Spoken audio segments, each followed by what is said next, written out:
Right, so Israel calls it a security blockade. Yet somehow, the great military power of the Middle East now trembles at the sight of fishing boats carrying powdered milk. From Barcelona, over 50 vessels have set sail under the banner of sumud, steadfastness, as that means, carrying activists, parliamentarians, celebrities, and clergy. Their crime? Daring to deliver food and medicine to a strip of land where babies are wasting away, their parents unable to afford the $100 a pack price tag of baby formula in Gaza these days.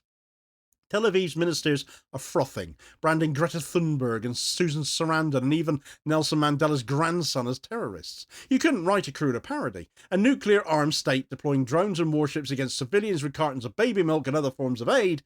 But we know they've got form for this by now after the Freedom Flotilla's coalition's Conscience and the Madleen and the Handala. The Global Samud Flotilla isn't just one boat this time, but 50. And it sails straight into this absurdity, daring Israel to expose its own siege yet again for what it really is. Not defence, but the calculated starvation of a people. A genocide. Right, so it was about a week ago now that an extraordinary sight unfolded in Barcelona, wasn't it? From the port, dozens of vessels unfurled banners of defiance and solidarity, slipping into the Mediterranean. They've reached Tunis today, as it happens. These ships were not pleasure cruisers or commercial carriers as we know, though. They were the Global Samud Flotilla, a coalition of over 50 boats assembled from more than 40 countries, carrying thousands of activists, parliamentarians, artists, clergy, doctors, and more. They sail with a singular aim to breach Israel's maritime blockade of Gaza, where one ship was not enough to do so, and to deliver essential aid to a population trapped in what the United Nations and humanitarian agencies increasingly describe as a man-made famine, because that is exactly what it is. At the same time as this extraordinary armada was pushing off, though, another reality was playing out within Gaza itself.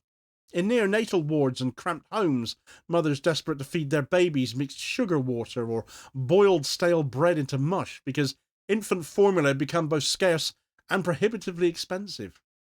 A single tin of formula, once accessible, now cost over $100, enough to feed an infant for only 4 or 5 days.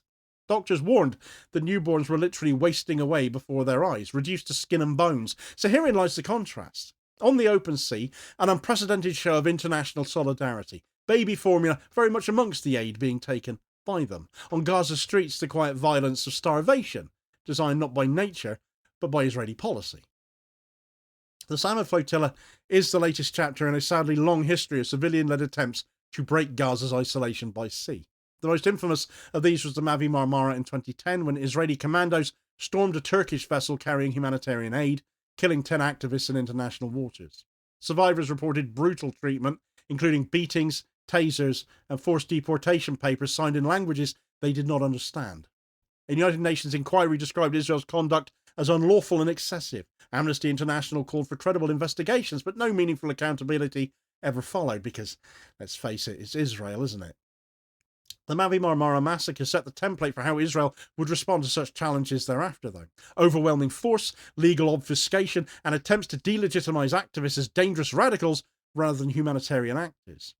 Yet it also sparked a new wave of solidarity too, particularly in Europe and Turkey, where civil society groups concluded that if governments would not confront the blockade, ordinary people must. Subsequent efforts, such as the vessel Marianne in 2015, and most recently the Conscience, Madleen and Handala attempts this year, were likewise intercepted. Israel seized them, or scuttled them at sea, as they did in the case of the Conscience, detained their passengers, and deported them either immediately or after a period of detention. These failures in purely logistical terms were undeniable. No flotilla has ever managed to dock in Gaza. But politically and symbolically, they all achieved something else. They made visible the blockade that governments and mainstream media too often ignore, and they forced the question of legality into public debate. The Global Samud Flotilla is distinctive because of its scale and its composition. This time, things are very different.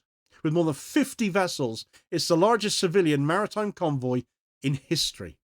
Its name, Samud, means steadfastness in Arabic, and the flotilla embodies that spirit. It has brought together diverse movements from the Freedom Flotilla Coalition, the Global Movement to Gaza, the Maghreb Samud Flotilla, and dozens of solidarity networks from Latin America, Africa, and Europe. Its passengers include celebrities such as Greta Thunberg, Susan Sarandon, Liam Cunningham and Gustav Skarsgård, as well as political figures like Ada Colau, the former mayor of Barcelona, and Zweli Mandela, the grandson of Nelson Mandela. Their presence ensures that the flotilla cannot be dismissed as marginal. It is not only activists and NGOs, but also high-profile cultural and political figures who have staked their reputations on confronting the siege. The symbolism is therefore layered. It is the largest flotilla ever attempted, sailing not from the periphery, but from Barcelona, a major European port. It carries not only aid, but also the legitimacy of public figures with global recognition, and it sails under a name that signals endurance against oppression, linking Palestinian steadfastness to global struggles for justice. To understand why this flotilla matters, you need to understand the blockade it challenges. Israel's siege of Gaza is nothing new. It is not a new phenomenon. It was imposed in 2007 after Hamas took control of Gaza. Elected, as they were. But it's been tightened dramatically since October 2023 when the war escalated to unprecedented levels.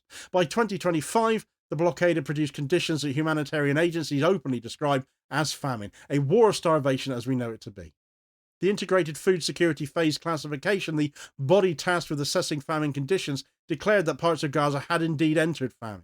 UNICEF warned that infants under 6 months were the most at risk as they depended on breastfeeding or formula milk, and breastfeeding itself had become impossible for many malnourished mothers. In the first 20 days of August, at least 138 people died of hunger, including 25 children, and that number's only gone up. These numbers are staggering in their own right, but they're only going up. But they're also indicators of a systemic catastrophe. The most politically charged shortage has undoubtedly been that of the infant formula. Reports from Reuters describe tins selling for $100, roughly 85 to 95 euros, while hospitals cited prices of $58 for smaller cartons. Families unable to afford these exorbitant costs for feeding infants with sugar water or date syrup or ground up bread, all of which are nutritionally inadequate and often dangerous. Doctors have described babies reduced to skeletal frames, barely clinging to life. Sarah Pengelly, a British activist based in the Netherlands, a fellow Cornish person in fact as she is, has launched a fundraiser to provide formula milk for Gaza's infants, addressing the cost of what little is available. Her Stunakti campaign has emphasised the harsh reality. One tin at €100 sustains a 2-month-old for only 4 days. Her fundraiser is emblematic of the crisis, demonstrating both the desperation of families and the inadequacy of international responses. In a just world, baby milk will not depend on online fundraisers. It will be delivered freely as a humanitarian necessity. That it does not arrive and that civilians must raise funds to buy it at black market prices speaks volumes about the deliberate cruelty of the blockade. I'll provide a link to her fundraiser. They are desperate for donations to try and buy up what little milk is still available and ensure it goes where it is desperately needed. Formula milk, unlike many other goods, cannot plausibly be described as a security threat, though. It's not dual purpose, is it? No one can credibly argue that powdered milk poses a danger to Israel. Its obstruction is not an accident or a byproduct of war, but a deliberate act of collective punishment and warfare by starvation, aimed at the youngest and the most vulnerable. It surely is evidence of genocidal intent, but knowing that doesn't feed anybody, does it? And it certainly doesn't seem to be shifting certain governments around the world. It is against this context, though, that the flotilla sails. Its cargo is not just symbolic aid, but life-saving supplies. By carrying formula milk, food, medical equipment, the flotilla exposes the blockade's cruelty in the starkest possible terms. Israel's not stopping weapons, but milk for babies. And that contradiction is explosive. Israel faces a dilemma in responding to this much larger Samud Flotilla, though. On the one hand, it has consistently enforced its blockade with force, intercepting every flotilla that has approached Gaza. On the other, the presence of globally recognised figures raises the political cost of a violent crackdown. The precedent of the Mavi Marmara looms large. When Israeli commandos killed those 10 activists in 2010, international outrage was swift. Turkey expelled Israel's ambassador, and a UN inquiry condemned the attack. The episode remains a stain on Israel's reputation. Yet even then, Israel did not lift the blockade. It weathered the storm and carried on, and it firmly believes it can do so again now, even as it reduces Gaza to dust alongside everybody in it. This time, however, Israel's rhetoric is also harsher. National Security Minister Itamar Ben-Gvir has proposed classifying all flotilla participants as terrorists. He suggested detaining them in high-security prisons such as Ketziat and Danon, facilities notorious for holding Palestinian prisoners in harsh conditions. He's also floated the idea of seizing the ships and repurposing them for their own military use. Such rhetoric signals a willingness to keep on escalating, to harm or imprison high-profile figures, and this many figures, celebs aside, would provoke a global outcry far beyond anything we've seen so far. Western governments, incessantly and unforgivably reluctant to criticise Israel, would face intense domestic pressure to act and severe backlash if they still insist on not doing so. Yet Israel has also shown that it calculates carefully which activists to target most harshly. In previous flotillas, lesser-known participants, particularly from the Global South, have reported harsher treatment than Western celebrities or parliamentarians, who are often deported quickly after diplomatic intervention. There's a real risk that this pattern will repeat. Celebrities may be spared the worst, put straight on planes back to the West, as was the case with Greta Thunberg previously, while ordinary activists endure abuse. Reports from investigative outlets have already suggested that Israel is preparing harsh detention conditions, including solitary confinement and indefinite holds. But this raises the teaser question that hovers over the voyage. How far will Israel dare to go with the world watching and high-profile figures on board, this many people heading their way? If it overplays its hand, it risks detonating not just a confrontation at sea, but a legitimacy crisis on a global scale. Symbolically, the flotilla has already succeeded. The image of 50 boats sailing under the banner of steadfastness has captured global media attention no matter what Israel's military might do. It's reframed the blockade not as a distant geopolitical issue, but as a confrontation between ordinary people and military might. By sailing at all, the flotilla forces the world to look again at Gaza, at famine, at formula milk.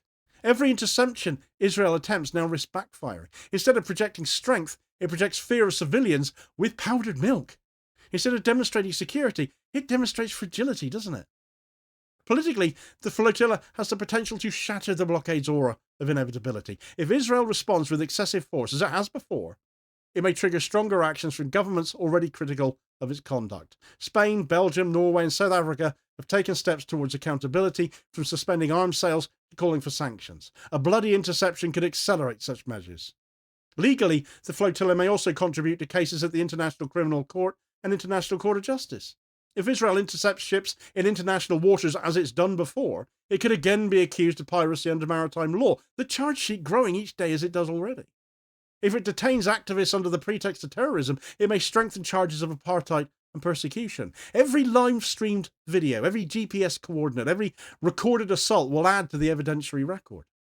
Thus, breaking through is not only about reaching Gaza's shore, it's about tearing through Israel's narrative of security, ripping open the silence of complicit governments, and detonating legal and political challenges that Israel cannot so easily deflect. The confrontation at sea is lopsided. Israel deploys missile boats, drones, electronic warfare, elite commandos. The flotilla sails in fishing trawlers and ferries and yachts crewed by civilians. But this asymmetry is also the flotilla's strength. Its vulnerability exposes Israel's excess. The flotilla's true weapons are cameras and live streams and the presence of high-profile figures. In 2010, footage of the Mavi Marmara raid shocked the world. In 2025, with ubiquitous smartphones and drones, an interception will be instantly broadcast worldwide. A commando raid against civilians carrying formula milk could become Israel's next big legitimacy crisis, blowing up in its face before a global audience. The presence of Greta Thunberg and Susan Sarandon and Ada Kaulau and others raises the stakes even higher.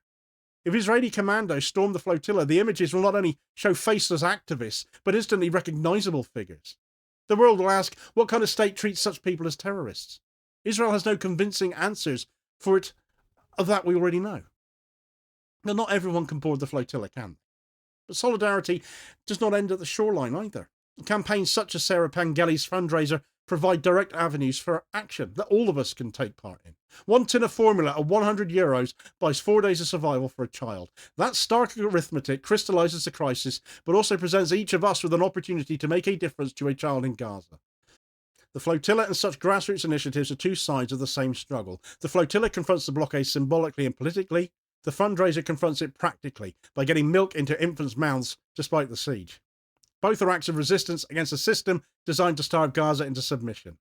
For readers and viewers following the flotilla, supporting such initiatives offers a way to sail with the flotilla from home in a more meaningful way than just tracking the vessels online ever can. It translates moral outrage into material aid. It ensures that the defiance at sea is matched by action on land, at least for as long as some formula is still present in the Strip. The Global Samud Flotilla forces the world to confront uncomfortable truths. Israel's blockade is not about security, it's about domination.